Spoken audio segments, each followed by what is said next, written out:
apologize for the dirty window. Cleaning crew's on vacation. But yeah, you can see there, this is the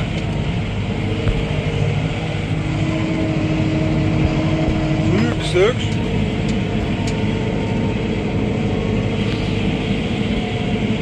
Zoom out a little bit. See the tire going slow now just because I'm holding the video camera, but this is still 5 miles an hour.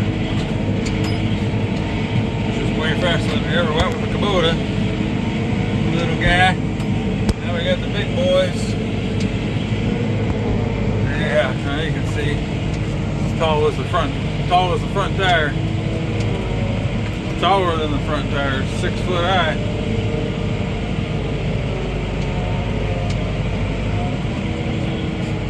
Oh yeah, and then you get a section like this that was just knocked down by wind and or deer.